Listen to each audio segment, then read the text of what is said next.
منكم أمة يدعون إلى الخير ويأمرون بالمعروف وينهون عن المنكر.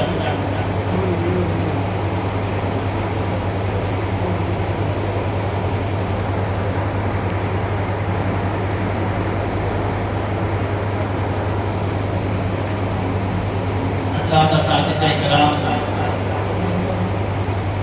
اور عزیز طلباء، آج کے محاضرے کا عنوان ہے جدید مسائل میں فتاوی نویسی کا منہج۔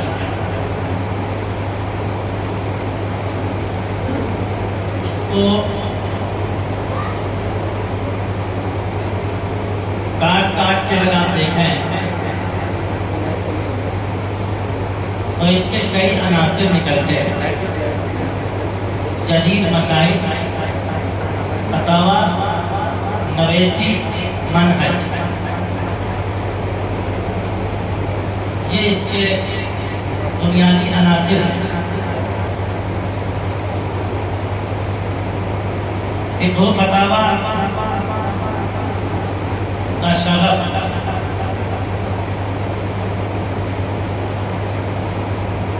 انتہائی قابل سعادت، جن لوگوں کو بھی یہ میسر ہے انہیں اس پہ فخر ہونا چاہیے۔ روایات کے اندر مختلف روایات کے اندر فقہا کی فضیلت بیان کی ہے۔ حضور پاک صلی اللہ علیہ وسلم نے فرمایا من یرد اللہ بہ خیرا یفقہہ فی الدین، کہ اللہ تعالیٰ جس کے ساتھ خیر کا ارادہ فرماتے ہیں ان کو اللہ تعالیٰ دین کا فہم عطا فرماتے ہیں، ان کو اللہ تعالیٰ تفقہ کی دولت سے مالا مال کرتے ہیں۔ حدیث میں آتا ہے فقیہ واحد اشد علی الشیطان من الف عابد، یہ فقیہ 1000 عابد کے اوپر بھاری ہوتا ہے۔ عابد کو شیطان مختلف دینوں اور بہانوں سے بہکا سکتا ہے، غلط راستے پر ڈال سکتا ہے، لیکن فقیہ کو شیطان غلط راستے پر نہیں ڈال سکتا۔ یہ سعادت ہی کی بات ہے کہ اللہ تعالیٰ نے ہم سب کو فقہ و فتاوی کے ساتھ جوڑا ہے، ان سے مناسبت پیدا ہو رہی ہے۔ امام محمد رحمۃ اللہ علیہ کے بارے میں آتا ہے کہ ایک شخص نے امام محمد رحمۃ اللہ علیہ کو خواب میں دیکھا کہ میدان محشر قائم ہے اور امام محمد رحمۃ اللہ علیہ کے نام اعمال میں بہت ساری کمی اور کوتاہی بھی ہے، لیکن جب امام محمد رحمۃ اللہ علیہ کے حساب و کتاب کی باری آئی تو ایک اللہ کی طرف سے امام محمد رحمۃ اللہ علیہ کے برات کا اعلان ہوا، اور اللہ تعالیٰ نے کہا کہ اگر مجھے تمہیں سزا دینا ہوتی تو میں تمہیں اپنا علم نہ دیتا۔ یہ علم کا اور یہ فقہ کا اور اس سے انتصاب کا ہو جانا یہ ایک بہت بڑی سعادت ہے۔ دوسری بات، سعادت کے ساتھ ساتھ فتاوی نویسی ایک بڑی ذمہ داری ہے، نازک ترین ذمہ داری ہے، مشکل ترین ذمہ داری ہے، اور اس کو ہمیشہ محسوس کرنا چاہیے، اس کا ہمیشہ ادراک رکھنا چاہیے۔ یہ کوئی کھیل نہیں ہے کہ اپنی عزت بچانے کے لیے جو ہمارے پاس ذہن میں آیا اور جس نے جو پوچھا ہم نے اس کو بتا دیا، ایسا نہیں ہے۔ امام مالک رحمۃ اللہ علیہ کے بارے میں آتا ہے، ان کے معاصرین یہ کہتے ہیں کہ ہم نے امام مالک سے بڑا کوئی عالم نہیں دیکھا۔ مدینے کے اندر یہ واقعہ بھی ہے کہ امام مالک رحمۃ اللہ علیہ سے بڑا کوئی عالم نہیں، لیکن امام مالک رحمۃ اللہ علیہ کا قول یہ ہے کہ بعض مرتبہ ایک مسئلے کو حل کرنے کے لیے ہم رات بھر جگتے رہتے ہیں. پوری رات ہم نے ایک مسئلے کو حل کرنے کے لیے جگہ. بعض مرتبہ امام مالک رحمۃ اللہ علیہ کے بارے میں آتا ہے کہ ایک مسئلے نے مجھے کھانے پینے سے روک دیا. یعنی اس ایک مسئلے کو حل کرنے کے لیے میں نہ کھانا کھا سکا، نہ پانی پی سکا، نہ کوئی. بلکہ امام مالک رحمۃ اللہ علیہ کا ایک قول یہ ہے کہ ایک مسئلے کو میں 10 سال سے حل کر رہا ہوں اور میں آج بھی شرح صدر نہیں کر پایا.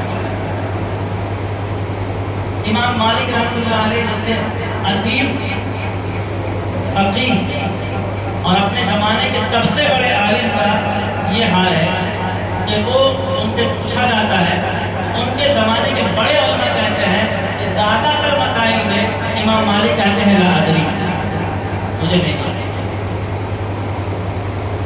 اس لیے یہ فقہا باضابطہ ایک بات قائم کرتے ہیں کہ انسان کے اندر فتویٰ دینے کے تعلق سے ایک ڈر ہونا چاہیے، خدا کا ایک خوف ہونا چاہیے.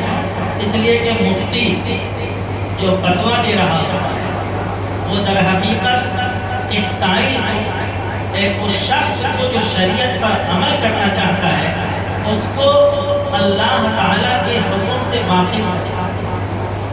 مفتی کا مطلب یہ ہوتا ہے فتویٰ یہ اللہ تعالیٰ کی طرف سے نیابتاً ایک فقیہ اللہ کے حکم سے اللہ کے بندے کو واقف کرا. ظاہر سی بات ہے کہ اگر ایک مفتی غلط فتویٰ دیتا ہے، غلط مسئلہ بتلاتا ہے، تو جس شخص کو بتلایا گیا اس نے اس پہ جو عمل کیا وہ شخص گنہگار نہیں ہوگا، لیکن یہ فتویٰ دینے والا یقیناً گنہگار ہوگا. بعض روایات کے اندر آتا ہے کہ من سئل من افتى بغیر علم فقد ضل واضل، جو بغیر علم کے فتویٰ دے دیتا ہے وہ خود بھی گمراہ ہوتا ہے اور لوگوں کو بھی گمراہ ہوتا ہے. تو فتاوی نویسی ایک نازک ترین ذمہ داری ہے. اس کا احساس اور اس کا ادراک ہمیشہ انسان کو ہونا چاہیے. نویسی کا مطلب ہے لکھنا. آپ فتویٰ دو طرح سے دے سکتے ہیں. زبانی طور پر بھی آپ فتویٰ دیتے ہیں اور تحریری طور پہ بھی آپ فتویٰ دیتے ہیں. زبانی طور پر جو آپ کا فتویٰ ہوتا ہے وہ محدود ہوتا ہے، اس کا دائرہ محدود ہوتا ہے، سائن محدود ہوتا ہے. ایک شخص کو آپ نے ایک بات کہی، اب آپ جس انداز میں بھی کہہ دیں، مختصر جملے میں کہہ دیں، اپنی زبان میں آپ کہہ دیں، اشارے میں آپ اس کو کہہ دیں، آپ فتویٰ دے دیتے ہیں. لیکن تحریری فتویٰ ایک ذمہ داری کا کام ہے. تحریر کے اندر، فتاوی نویسی کے اندر نزاکت اور بڑھ جاتی ہے. آپ کی وہ تحریر سند بن جاتی ہے، آپ کی وہ تحریر حجت ہو جاتی ہے. اگر آپ نے اس میں کوئی غلط مسئلہ لکھا ہے تو اس پہ ایک آدمی غلطی پر نہیں چلے گا. جتنے لوگ آپ کے اس غلط فتوے کو پڑھیں گے اتنے لوگ غلطی پہ جائیں گے. آپ نے شخصی طور پہ، انفرادی طور پہ کسی کو غلط مسئلہ بتا دیا، وہ غلطی ایک شخص تک محدود رہے گی. لیکن جو آپ نے غلط لکھ دیا وہ نہ جانے کتنے لوگوں کی گمراہی کا اور کتنے لوگوں کے غلط شریعت پر عمل کرنے کا سبب بن سکتا ہے. اس لیے فتاوی نویسی کے اندر بہت زیادہ تیقظ اور بہت زیادہ بیدار نفسی کی ضرورت ہوتی ہے. تحریری طور پہ بڑی ذمہ داری ہوتی ہے. اسی لیے تحریری طور پہ عموماً بلا مطالعہ کے فتویٰ نہیں لکھنا چاہیے. آپ کو مسئلہ اچھی طرح یاد ہے، آپ کو اطمینان ہے کہ اس مسئلے کا یہ جواب ہے، اس کے باوجود آپ کی ذمہ داری یہ ہے کہ آپ مطالعہ کریں، مراجعات کریں اور کتابوں میں دیکھ کر کے آپ اس چیز کو لکھیں. کبھی کبھی انسان کا حافظہ خطا کر جاتا ہے، کبھی کبھی انسان کی سوچ اور فہم غلطی پہ ہو جاتی ہے، لیکن جب آپ مطالعہ کرتے ہیں تو آپ کو احساس ہوتا ہے کہ میں کچھ اور سوچ رہا تھا اور جواب تو کچھ اور لکھا ہے۔ اور جب ایک کتاب اور دو کتاب میں آپ ایک مسئلے کو دیکھتے ہیں اور لگتا ہے کہ میرے سوچ کے برخلاف ہے، تو آپ مزید کتابوں کا مطالعہ کرتے ہیں۔ آپ لوگوں نے رسم المفتی پڑھی ہے، اس کے اندر علامہ شامی نے لکھا ہے کہ بعض مرتبہ ایک آدمی سے غلطی ہوتی ہے اور وہ غلطی کئی لوگوں تک چلی جائے، اس لیے ایک دو کتاب نہیں کئی کتابوں کے مطالعے کے بعد ہمیں فتویٰ لکھنا چاہیے۔ فتاوی نویسی کے اندر تصحیح بہت ضروری ہے، اس کی زبان آسان سے آسان ہونی چاہیے کہ ہر کوئی اردو زبان جاننے والا آسانی کے ساتھ پڑھ لے سمجھ لے۔ بعض مرتبہ ہم اصطلاحات کو جان رہے ہوتے ہیں اور اپنے ماحول کے اندر جو الفاظ رائج ہوتے ہیں ان الفاظ کو جان رہے ہوتے ہیں، اب ہم فتویٰ کے اندر بھی انہی الفاظ کو لکھ لیتے ہیں کہ اس موجب سے اور اس کا مقتضا کی بنیاد پر یہ حکم لگایا گیا۔ اب عام آدمی ایک گاؤں کا رہنے والا نہ وہ موجب جانتا ہے نہ وہ آپ کا مقتضا جانتا ہے، اب وہ فتویٰ لے کر کے گھوم رہا ہے۔ کوئی آدمی ہو جو بتا دے کیا لکھا ہوا ہے، اور وہ محلے کے امام صاحب کے پاس گیا، تو امام صاحب صرف حافظ تھے، وہ کہتا ہے موجب تو لکھا ہے مطلب نہیں سمجھ میں آ رہا۔ تو ایسا ہمارا فتویٰ نہیں ہونا چاہیے کہ اس فتوے کو پڑھنے کے لیے اور سمجھنے کے لیے لوگوں کو گاؤں میں پھرنا پڑ جائے، اور تحریر بھی صاف ستھری ہونی چاہیے۔ ایسی تحریر نہیں ہونی چاہیے کہ آپ کو ساتھ میں جانا پڑ جائے اپنا فتویٰ پڑھنے کے لیے کہ یہ میں لکھا ہوں۔ اگر آپ نے صاف ستھرا لکھا ہے تو آپ کو جانے کی ضرورت نہیں ہے، لیکن اگر آپ نے آڑے ٹیڑھے لکھا ہے تو آپ کو اپنے فتوے کے ساتھ جانا بھی پڑے گا، یا اپنے فتوے کو پڑھ کے سنانا بھی پڑے گا کہ یہ لکھا ہوا ہے۔ تحریر بھی فتاویٰ کی آسان ہونی چاہیے اور صاف ستھری ہونی چاہیے، اور سب سے بڑی چیز یہ ہے کہ بیدار نفسی کے ساتھ فتویٰ کی سائل کی مراد کو نہ صرف سمجھا جائے بلکہ اس کے پس منظر کو بھی سمجھنے کی کوشش کی۔ عام طور پر آج کے زمانے میں عمل کرنے والے لوگ زبانی طور پہ معلوم کر لیتے ہیں، واٹس ایپ پہ پوچھ لیتے ہیں، فون پہ معلوم کر لیتے ہیں، لیکن تحریری طور پر لینے والے لوگ 70% وہ ہوتے ہیں جو اپنے خصم کو لاچار کرنا چاہتے ہیں، جو آپ کے فتوے سے کوئی نہ کوئی مقصد نکالنا چاہتے ہیں، جو آپ کے فتوے سے سامنے والے کو لاجواب کرنا چاہتے ہیں، شریعت کا ایک ہوش جمانا چاہتے ہیں، اور یہ بتانا چاہتے ہیں کہ سامنے والا ہمارا فریق مخالف یہ غلطی پر ہے، ناحق پر ہے، شریعت کے خلاف عمل کر رہا ہے۔ یہ 70% لوگ آپ کے فتوے کو اسی لیے حاصل کرتے ہیں۔ ہم لوگ دارالفتویٰ میں فتویٰ لکھتے ہیں، ہر 3 دن میں آتا ہے کہ امام صاحب ایسا ایسا کہتے ہیں، اس امام کے پیچھے نماز ہوگی۔ کیا مطلب ہے؟ امام تو بیچارہ ہوتا ہے، وہ تو جس محلے میں ہے اس محلے میں پھر کوئی بھی نہیں ہوتا ہے، اللہ یہ کہ 2-4 اس کے مریدین ہو جاتے ہیں، لیکن امام صاحب کو نکالنا ہے تو اس کو نکالنے کے لیے عنوان بنایا جاتا ہے۔ دیکھیے امام صاحب کے خلاف فتویٰ آیا ہے کہ ایسے شخص کی امامت مکروہ ہے، تحریمی ہے، اور اس کو نکال دینا، کوئی دوسرے شخص کو امام بنا دیا۔ اب آپ سوال کو پڑھتے ہیں اور دیکھتے ہیں کہ اس پر تو فاسق کی تعریف صادق آ رہی ہے، اور آپ نے اٹھایا اور لکھا کہ یہ فاسق ہے اور فاسق کی امامت مکروہ تحریمی ہے، اور عبارت بھی یاد ہے آپ کو پوری ہے، امامت الفاسق اور لکھا دودھ مختار لکھا بیچتے ہیں. آپ کو نہیں معلوم ہے کہ آپ کے اس فتوے سے محلے کے اندر انتشار پیدا ہو جائے گا، 2 گروپ میں بٹ جائیں گے لوگ. محلے کے اندر بعض مرتبہ جنگ و جدال کی نوبت آ جاتی ہے، بعض مرتبہ غلط بات کو بنیاد بنا کر، معمولی سی بات کو بنیاد بنا کر. ہمارے یہاں ایک مرتبہ پرانا واقعہ ہے، جب راجیو گاندھی کا انتقال ہوا تو اس کو جلایا جا رہا تھا چندن کی لکڑی سے، اور بڑا شور تھا. تو گھر کے باہر چوک پہ ایک ٹی وی لگا دیا ایک صاحب، اور سب لوگ دیکھ رہے ہیں جلایا جا رہا ہے. امام صاحب پرانے حضرت مدنی کے شاگرد اور بڑے متقی اور بڑی خدمات لوگوں کے اندر، ان کا بڑا کام. وہ گزر رہے تھے، امام صاحب دیکھیے یہ جلایا جا رہا ہے. وہ بھی کھڑے ہو کر 2 منٹ کے لیے انہوں نے بھی دیکھ لیا جلایا جا رہا ہے، بھیڑ بھاڑ چلے گئے. اب ایک صاحب نے دارالعلوم سے فتویٰ پوچھا کہ جو امام ٹی وی دیکھتا ہوگا اس کے پیچھے نماز درست ہے یا نہیں.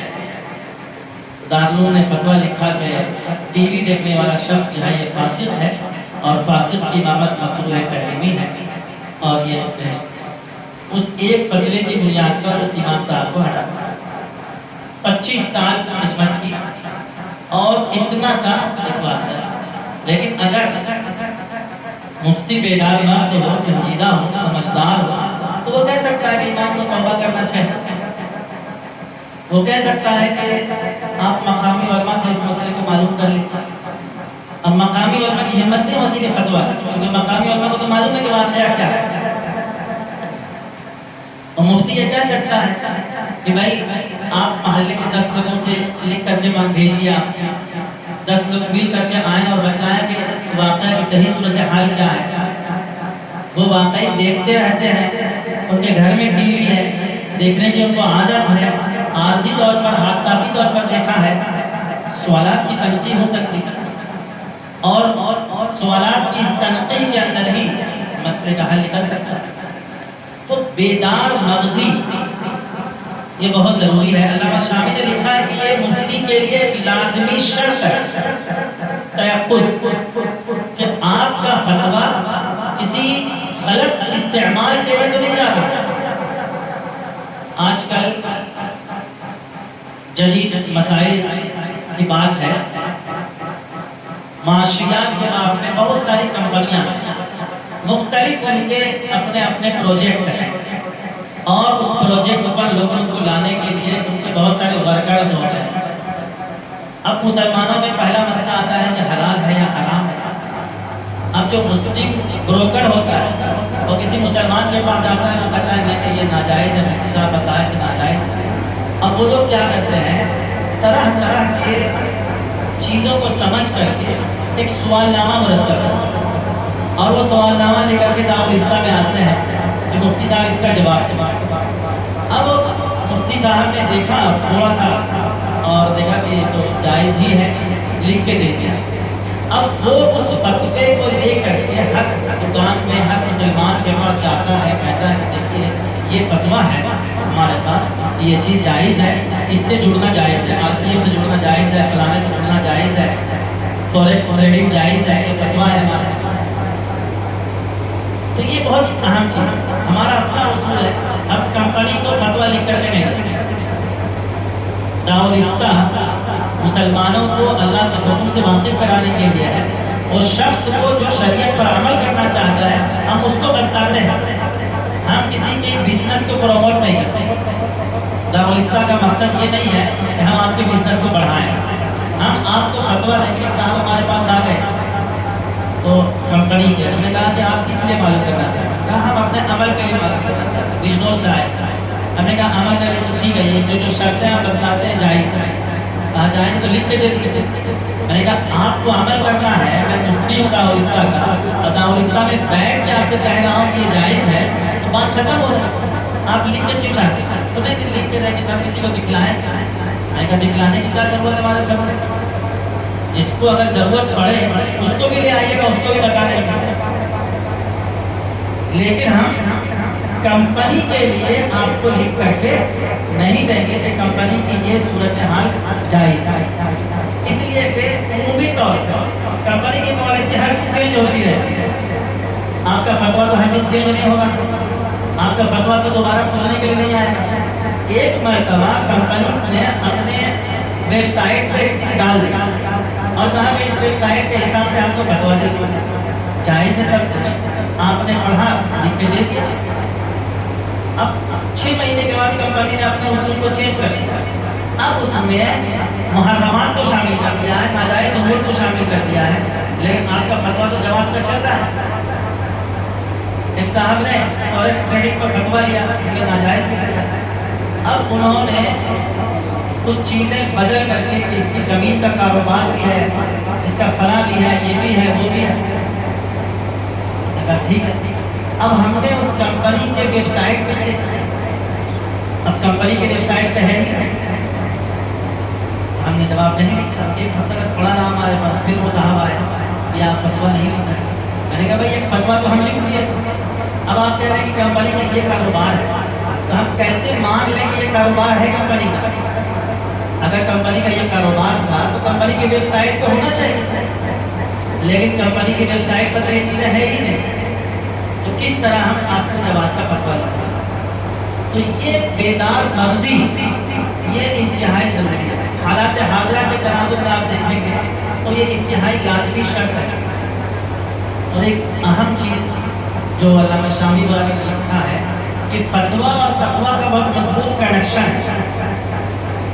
مفتی کو متقی ہونا چاہیے، خدا کا خوف ہونا چاہیے، اس کی زبان کے اندر صلاحت ہونی چاہیے، سچائی ہونی چاہیے، اس کے عمل کے اندر سچائی ہونی چاہیے۔ اس لیے کہ مفتی کا جس طرح فتویٰ چلتا ہے اس طرح مفتی کا ایک عمل بھی چلتا ہے۔ لوگ مفتی کے ایک عمل کو بھی حجت بناتے ہیں۔ ایک مرتبہ جب ہماری شادی ہو رہی تو ہم نے کہا کہ ہم بارات نہیں، بارات صحیح نہیں ہے، حق نہیں ہے۔ تو ہمارے گھر والوں نے کہا، ہمارے والد صاحب نے کہا کہ تم ابھی تو نئے مفتی بنے ہو، ہمیں تو حضرت مولانا علامہ صاحب کو دیکھا تھا، وہ اپنے بچے کی بارات گئے، ان سے تو کئی گنا بڑے عالم ہیں، تم تو ابھی فارغ ہو کے آئے۔ مفتی کا عمل بھی فتویٰ بنتا ہے۔ تو کہاں نے ضابطہ لکھا ہے اور فعل القاضی حکم، قاضی کا فعل بھی حکم ہے۔ اس طرح قاضی جن لوگوں کے بارے میں فیصلہ نہیں کر سکتا ہے اس کے بارے میں مستلق پر عمل بھی نہیں کر سکتا۔ فعل القاضی حکم لکھا ہے۔ قاضی اور مفتی ایک ہی چیز ہے، بلکہ اگر آپ دیکھیں کہ تو مفتی کا درجہ قاضی سے بڑا ہوگا، اس لیے کہ مفتی قاضی کو مسئلہ بتاتا ہے اور قاضی اس مسئلے پر عمل کرواتا ہے۔ مفتی جو ہوتا ہے وہ مثبت حکم ہوتا ہے اور قاضی ملزم حکم ہوتا ہے۔ قاضی غیر مجتہد ہو سکتا ہے لیکن مفتی مجتہد ہوتا ہے، قرآن اصطلاح ہے۔ تو اگر قاضی کو کوئی مسئلہ معلوم نہیں ہے تو وہ مفتی سے مسئلہ معلوم کرتا ہے اور پھر اس مسئلے پر عمل کرواتا ہے۔ قاضی کے پاس پاور ہے، مفتی کے پاس پاور نہیں ہوتا، لیکن علم کے اعتبار سے درجہ مفتی کا بڑا ہوتا ہے قاضی کا۔ تقویٰ ایک لازمی چیز ہے۔ علامہ یہ فتویٰ ہے نا، یہ اللہ تعالیٰ کا ایک حکم ہے جو آپ بتلاتے ہیں، اللہ تعالیٰ کا ایک قانون ہے جو آپ عام لوگوں کو بتلاتے ہیں۔ ظاہر سی بات ہے کہ وہ علم ہے، نور ہے، اور نور کا تعلق نور کے ساتھ ہوتا ہے، تقویٰ کے ساتھ۔ علامہ شامی نے ابن حمام وغیرہ کے حوالے سے ایک بڑی بلیغ عبارت نقل کی ہے، ان اولا ما یستنزل به فیض الرحمت الالہیہ ہوا طاعت اللہ عز وجل والتقوی والتمسک بالتقوی۔